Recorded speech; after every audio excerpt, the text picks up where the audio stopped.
My dad had a few shares of stock. I can recall Burlington Industries, that was a textile manufacturer, and RCA, and Donnelly, a publishing firm in Chicago. And I don't know if he had any more than those three companies or not, but it fascinated me.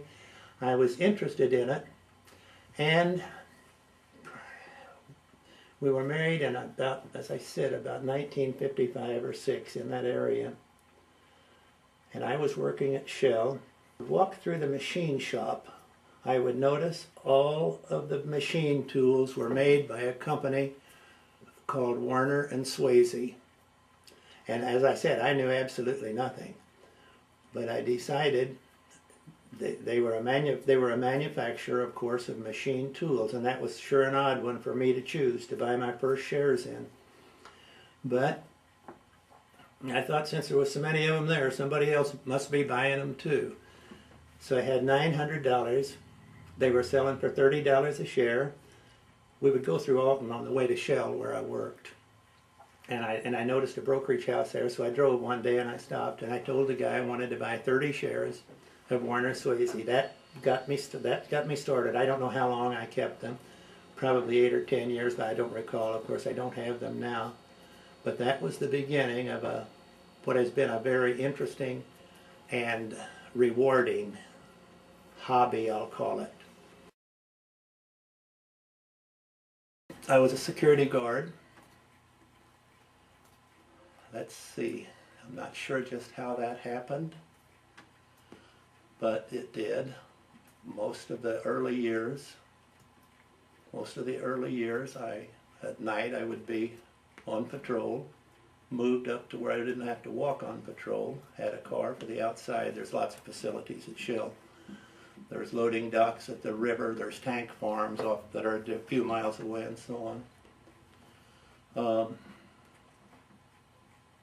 And then was promoted to what they called the captain of the shift, and I was in charge of the shift and sat at the main gate for the major part of my time at Shell. Sat at the main gate, and the rest of the group. There's probably about 4 other gates, and there's walking patrols and the car patrol that they reported to me for the remainder of my time there.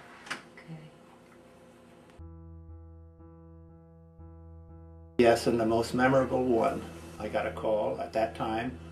I was what's called the captain of the shift. I got a call at the main gate. It was on the midnight shift. The call came in not on a plant phone, on an outside phone, and it said, "I just left your gasoline rack, and I want to inform you that a load of gasoline was being stolen." And he hung up. I didn't have a chance to ask a single question. He hung up. Well, I reported that to my supervision the following day, and they were, of course, very much interested in it. So, knowing the shift that it was on made it a little bit easier to catch the shift, because they worked shift work down there, and they knew it would be the same group coming back in about 3 weeks on the midnight shift. So they put me in a research lab, which you could see you were very close to the gasoline rack. And I witnessed the loader unscrewing the bolts that holds the meter, that keeps it engaged. It's a heavy, the meter is heavy. It's probably 12 by 12 inches, setting on cast iron, which is bolted in and bolted into the fixture below it.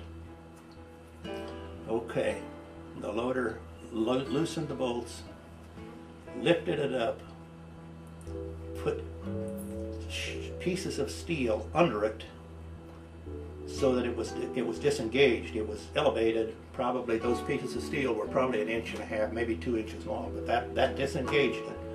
And then loaded the truck let it back down, put the bolts in, and it never showed up, of course, on any readings. So I was sent to the research lab when that shift came back on. 3 or 4 weeks later, you worked midnights, 4 to 12s, and days. Came back to the midnight shift. They put me in the research lab, along with 2 other people from the financial department, and we watched and we saw them disengage it and bring the truck in, load it, and in the process of loading it, left the research lab and went down, and the police were called and the arrests were made, and that ended the stealing. That was probably the most important and most exciting incident of my years at Shell.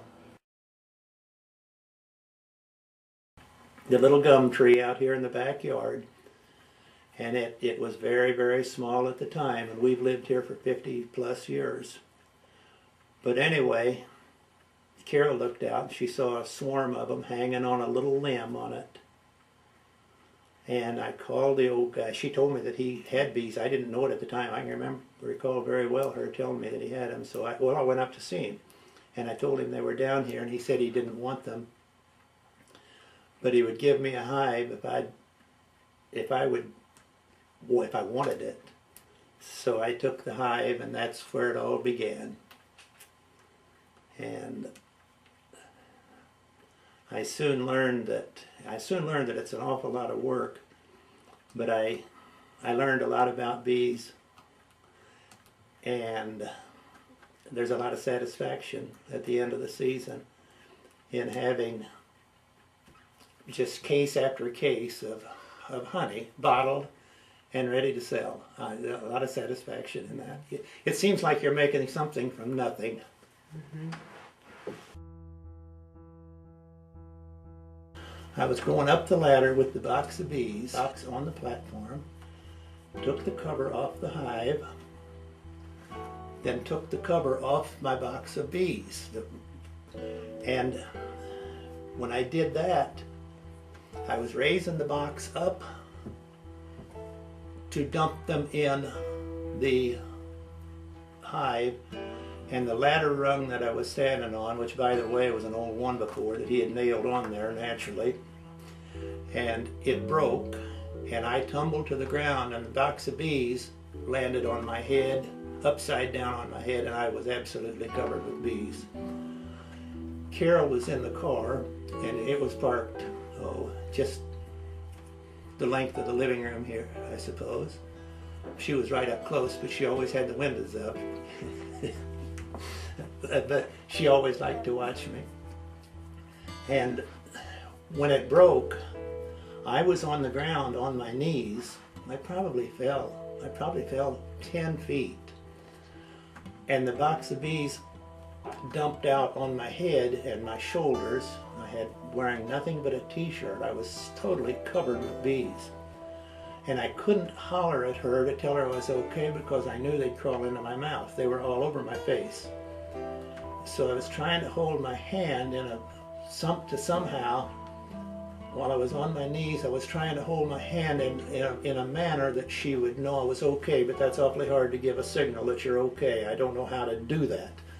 So she didn't really know that I was okay, and she was very worried. But pretty soon, the bees started crawling away from my face and my head and my body onto the ground where the queen, so that's where she was tumbled to.